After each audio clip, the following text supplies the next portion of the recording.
Shalom dan selamat siang. Kali ini kita akan bersama-sama belajar dari firman Tuhan dari Lukas pasal 12 ayat 13 sampai 21. Tetapi sebelum itu kita terlebih dahulu satu di dalam doa. Kita berdoa. Bapa yang ada dalam surga, kami mengucap syukur Tuhan atas penyertaan-Mu, sehingga pada saat ini kami akan siap mendengarkan sebagian dari ayat firman-Mu.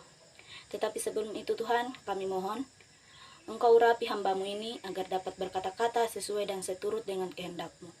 Inilah yang menjadi doa kami, di dalam nama Tuhan Yesus kami sudah berdoa. Amin. Lukas pasal 12 ayat 13 sampai ayat yang ke-21. Judul perikop, Orang Kaya yang Bodoh.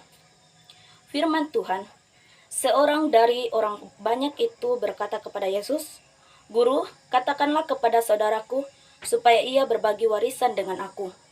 Tetapi Yesus berkata kepadanya, "Saudara, siapakah yang telah mengangkat aku menjadi hakim atau pengantara atas kamu?"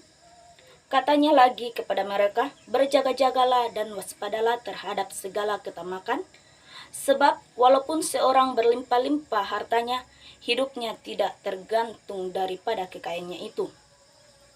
Kemudian ia mengatakan kepada mereka suatu perumpamaan, katanya, "Ada seorang kaya tanahnya berlimpah-limpah hasilnya.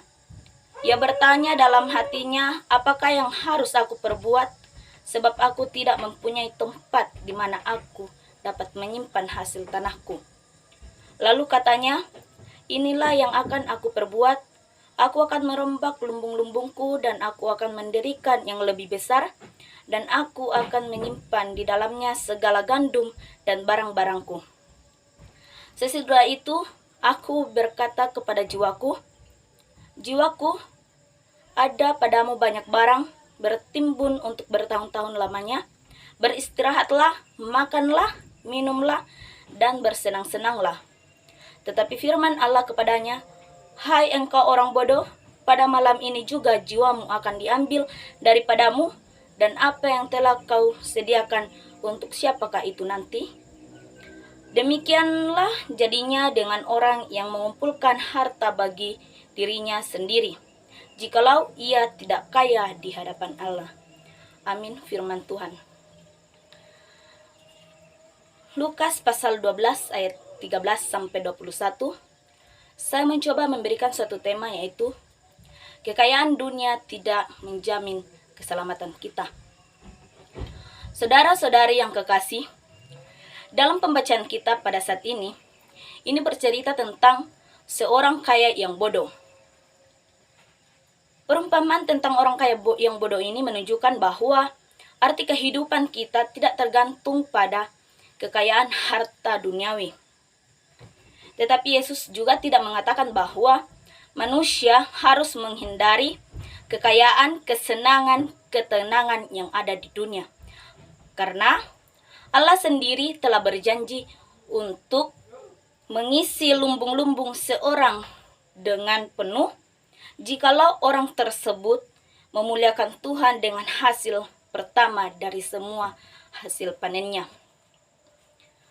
Saudara-saudara yang kekasih, kita perlu memperhatikan orang kaya dalam pembacaan kita, di mana orang kaya tersebut tidak memperhatikan akan janji Allah. Nyatanya dia menunjukkan kejahatan dengan merombak lumbung-lumbung dan mendirikan yang lebih besar.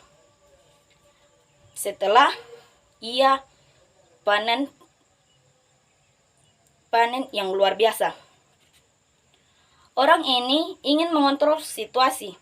Baginya tidak perlu percaya kepada Allah dan tidak perlu membagikan hartanya kepada orang-orang yang miskin, dan hanya memikirkan diri sendiri. Ini dapat dibaca dalam ayat yang ke-19 pada pembacaan kita. Saudara-saudari yang kekasih, dalam bacaan kita, Allah campur tangan dengan menyebut dia sebagai orang yang bodoh, dan memberitahukan dia bahwa kehidupan akan berakhir malam itu juga, dan dia akan kehilangan seluruh harta kekayaannya. Ini dapat dibaca dalam ayat yang ke-20 dalam pembacaan kita.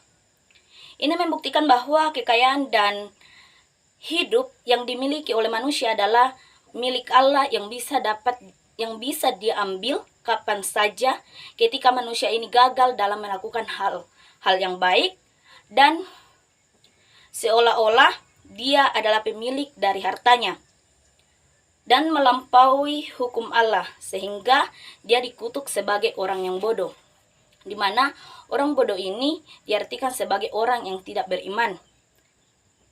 Kapan saja manusia ini hidup untuk dirinya sendiri, secara rohani dia sudah mati.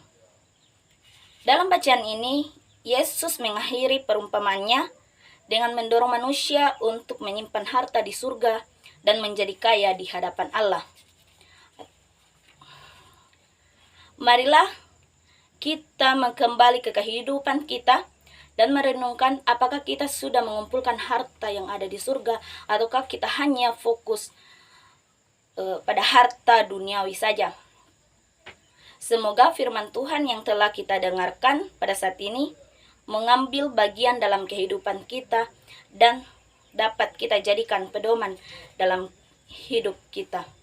Tuhan Yesus memberkati. Amin. Mari kita berdoa. Kami mengucap syukur Tuhan atas penyertaan-Mu sehingga kami dapat membaca sebagian dari ayat firman-Mu. Semoga apa yang telah kami baca dan kami renungkan dapat kami praktekkan dalam kehidupan kami. Inilah yang menjadi doa kami di dalam nama Tuhan Yesus.